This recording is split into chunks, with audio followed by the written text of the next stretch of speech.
გუშინ მთელი ქვეყნის მასშტაბით გაითიშა ელექტროენერგია, იცით ეს თქვენ. მე რომ გადმოვიხედეთ ჩემი თბილისის სახლის მეხუთე სართულის აივნიდან და თვალი მიმოვავლე, პრაქტიკულად, აი მარტო კუსტბაზე 1 ნათურა კუსტბის მიდამოებში 1 ნათურა 60 ვატიანი ენთო. მარცხნივ თუ მარჯვნივ, პირდაპირ თუ ზურგს უკან. მოკლედ ელექტროენერგია თბილისში პრაქტიკულად არ იყო და არა მხოლოდ თბილისში. ქუთაისიდან დამიკავშირდნენ ბათუმიდან, ქობულეთიდან, ზემო იმერეთიდან, კახეთიდან, ცხეთა-თიანეთის რეგიონიდან, სადაც ახლა ვარ. და მითხრეს რომ აქაც არ არის ელექტროენერგია და დაიწყო მე განვითარება რაღაც შეთქმულების თეორიების, აი რუსებმა გაგვითიშეს, აი რუსები ოკუპაციისთვის ემზადებიან, აი ეს არის ჰიბრიდული იარაღი მოშვერილი საქართველოს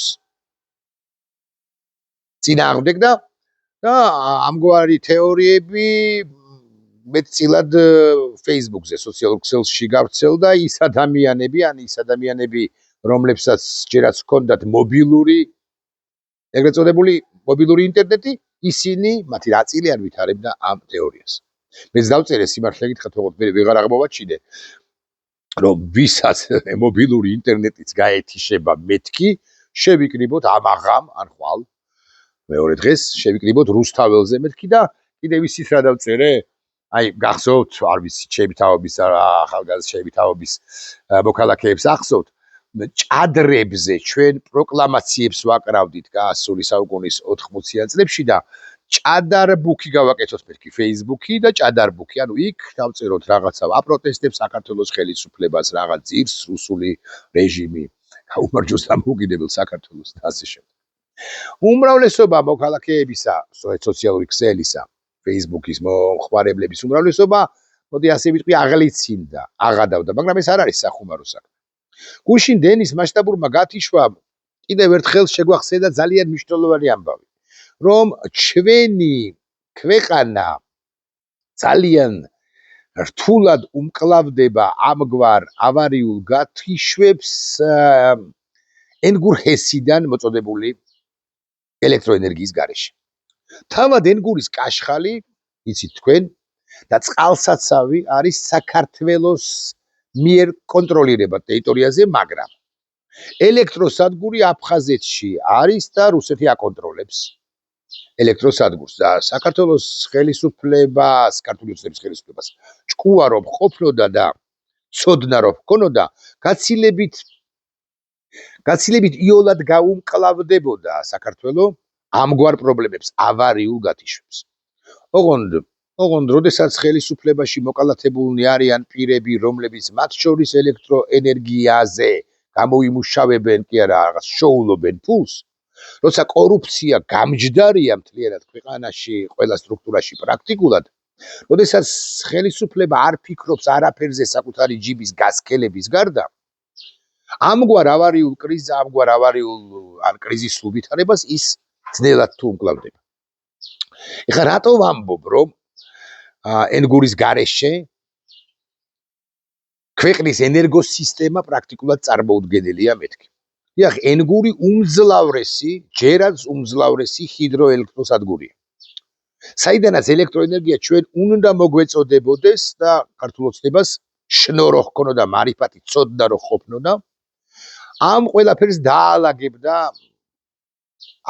ენგურ გაღმა სივრცის მაკონტროლებლებთან მრავალი მიზეზის გამო, მათ შორის იმის გამოც, რომ კაშხალი და წყალსაცავი იცით თქვენ, რომ ჩვენს ტერიტორიაზეა და ამას გამოიყენებდა თუ მართებული სიტყვა სავაჭროდ. მაგრამ ხელისუფლებამ ეს ყველაფერი არ გააკეთა. მაგრამ მე სხვა რამეზე გავამახვილებ, სხვა მიმართულებით გავამახვილებ ახლა ყურადღებას. რამდენიმე წლის წინ იცით თქვენ, რომ შემოსული იყო ასეთი მსხვილი, მძლავრი თურქული კომპანია ენკა. ახლა არ დამიწყოთ გებუდარებით საუბარი იმაზე, რომ ენკას პროექტი ნამახვან ხესი არ უნდა აშენებულიყო. შეიძლება არ უნდა აშენებულიყო, უფრო ზუსტი რო ვიყო. უნდა აშენებულიყო, რასაკვირველია, ყველა იმ პრობლემის აღმოფხვრის გათვალისწინებით, რომელიც ენკას ჰქონდა ამ კონკრეტული პროექტის შედგენისას. ცხადია, პირველ ყოვლისა გულისხმობ ეკოლოგიურ პრობლემებს. მესმის, რომ მწვანეები ახლა დაიწყებენ ჩხუბს, კამათს, ჩემთან და გამლანძღავენ თუ გამთათხავენ და მეტყვიან რომ ნამახვან ხესი არამც არ უნდა აშენებულიყო, მაგრამ მე იმ ჟამინდელი ჩემ პოზიციას არ ვცვლი და მიმაჩნია რომ საქართველოში უნდა აშენდეს არა მარტო პატარა თუ საშუალო ჰიდროელექტროსადგურები, არამედ ძლავრი ჰიდროელექტროსადგურები. რა მოხდა ენკასთან მიმართებაში? რა მოხდა ენგურხესთან კი არა, ნამახვან ხესთან მიმართებაში? ენგურხესთან მიმართებაში რაც მოხდა, კი გითხარით, რაც ხდება. საქართველოს ხელისუფლება დიდი ხნის განმავლობაში ეთამაშებოდა პირდაპირ მნიშვნელობით ამ მსხვილ ინვესტორს, რომელთანაც ეგრამაგის პასუხია და საარბიტრაჟო დავა უკვე წაგებული აქვს, მას შემდეგ რაც გააგდო პრაქტიკულად საქართველოს. ეს კომპანია ამ თამაშს ახვა და ამ კომპანიას, ენკას თურქულ კომპანიას ჰქონდა მუდმივად იმედი იმისა, რომ საქართველოს ხელისუფლება რომელიღაც ეტაპზე დაასრულებდა მის მიერვე, ანუ საქართველოს ხელისუფლების მიერვე დაწყებულ ორგანიზებულ პროვოკაციას, პირდაპირ მნიშვნელობით პროვოკაციას და აშენებინებდა თურქულ კომპანიას, ენკას ამ ძლავრ ჰიდროელექტროსადგურს, განახორციელებინებდა ნამახვან ხესის პროექტს. მაგრამ თამაშობა დამეტანი გაიწელა. და რომელიღაც ეტაპზე ენკა ხელშეკრულება შეუწყდა, იმიტომ რომ ვარლამ გოლეთიანიან სხვები იყვნენ გამოსულები ქუჩაში და ისინი რაღაცა იცავდნენ ხეობას თუ რამდენიმე სოფელს თუ ზოგადად რეგიონს, არავითარ შემთხვევაში ნამახვან ხესის მოწინააღმდეგე ჯგუფები მეტწილად გაგიკვირდებათ და მართულები იყვნენ საქართველოს უსაფრთხოების, კი არა, უშიშროების სტრუქტურების და ზოგადად საქართველოს ხელისუფლების მიერ თუ მხრიდან. საქართველოს ხელისუფლებამ ჩააშლევინა კონკრეტულ იმ ჯგუფებს, რომლებიც გამოდიოდნენ და საკუთარ თავს უწოდებდნენ რიონის მცველებს თუ სხვაგვარადაც იხსენიებდნენ საკუთარ თავს, სხვაგვარად იდენტიფიცირდებოდნენ, ჩააშლევინა სწორედ ასო საქართველოს ხელისუფლება, რომელიც არ იყო დაინტერესებული ამგვარი პროექტის გააკეთებით, დაინტერესებული იყო რომ ენკას განეხორციელებინა გარკვეული პროექტები, კი გარკვეული ინვესტიციები, დაეწყო ეს ყველაფერი. მერე ეს ყველაფერი გადაძაბულიყო და შეჩერებულიყო.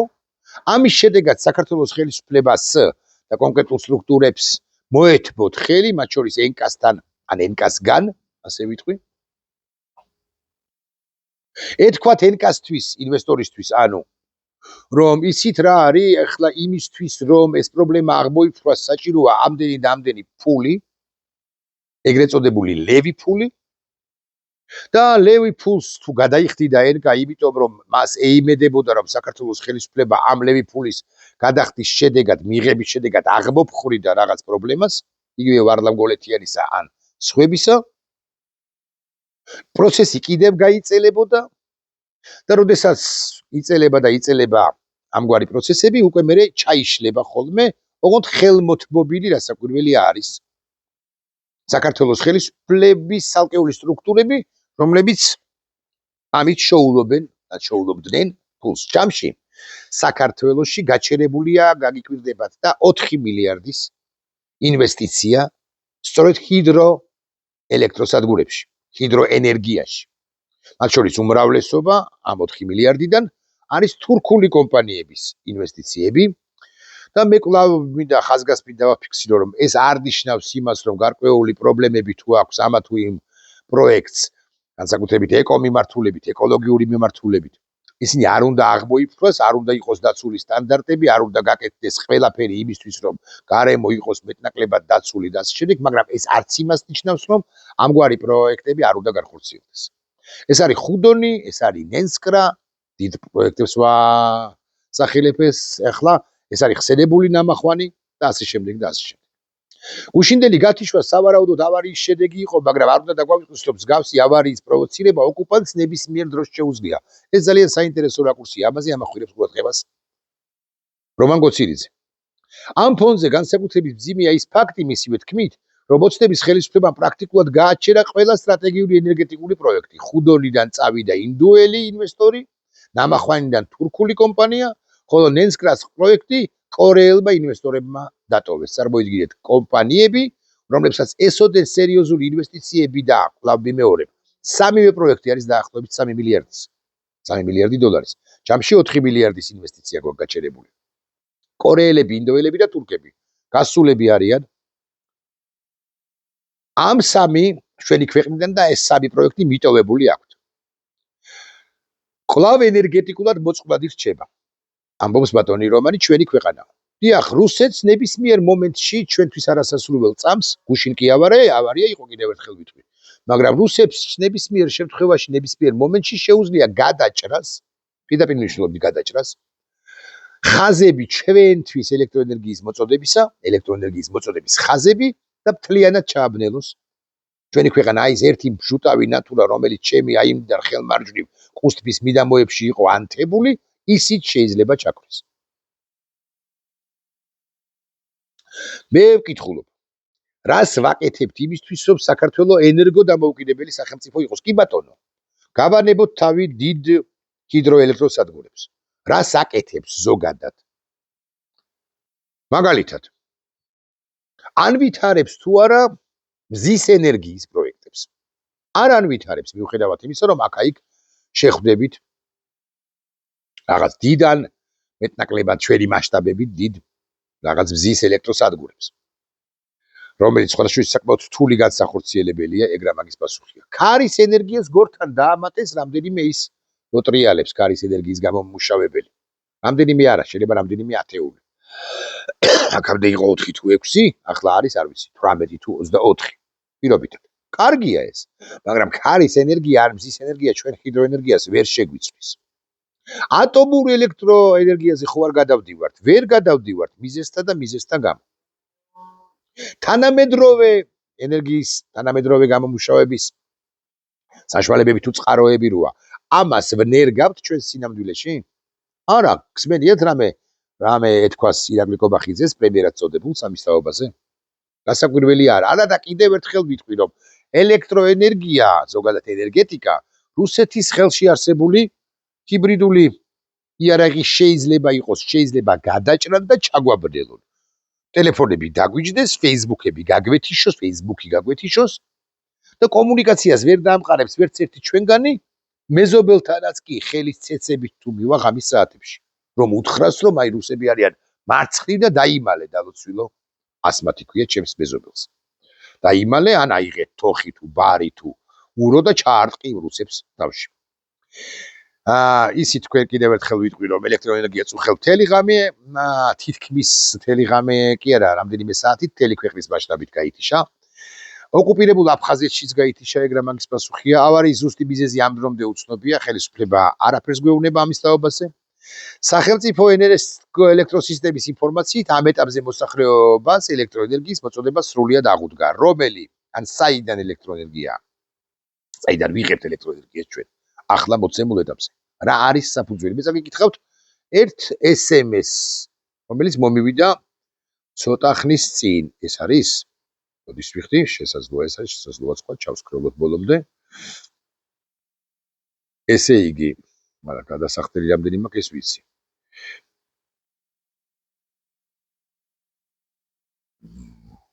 მოდიში.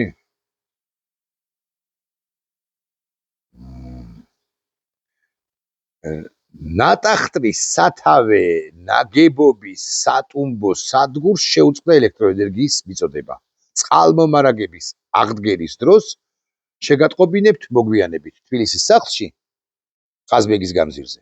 შეიძლება ახლა წყალიც არ არის, იმიტომ რომ ნატახტრის ნაგებობის სატუმბო სადგურს თურმე ელექტროენერგიის მიწოდება შეწყვეტია. ელექტროენერგიას მიჰყვება ავტომატურად წყალი და ვინ იცის ბუნებრივი აირიც კი. ელექტროენერგიის გათიშვას და ამგვარ ეს კი შემთხვევით მოხდა ავარიის შედეგად, მაგრამ აი რომ დაგეგმოს რუსეთმა და ეს ოპერაცია განახორციელოს ჩვენ წინააღმდეგ, მოჰყვება ისეთი პრობლემები და ჩამოინგრევა ხელისუფლება კი არა მთლიანად ქვეყანა. ეხლა ბევრი თქვენგანი მეტყვის, რომ რუსეთს არ სჭირდება ამგვარი ოპერაციის განხორციელება საქართველოს წინააღმდეგო და მე დაგეთანხმებით, რასაკვირველი არ სჭირდება, იმიტომ რომ თავისი წარმომადგენელი არის აბასთუმანში გამაგრებული და რა თბილისში არამედ აბასთუმანში და დამატებითი ამგვარი ჰიბრიდული ოპერაციის ჩატარება საქართველოს წინააღმდეგ და მე უკვე სრული ოკუპაცია საქართველოსში შესაძლოა ალბათ არ სჭირდება, მაგრამ საქართველოს ხელისუფლება არაფერს აკეთებს იმისთვის, რომ საქართველოს დამოუკიდებელი და მათ შორის ენერგოდამოუკიდებელი იყოს, ეს კი ჯიუტი ფაქტია. ნახვამდის.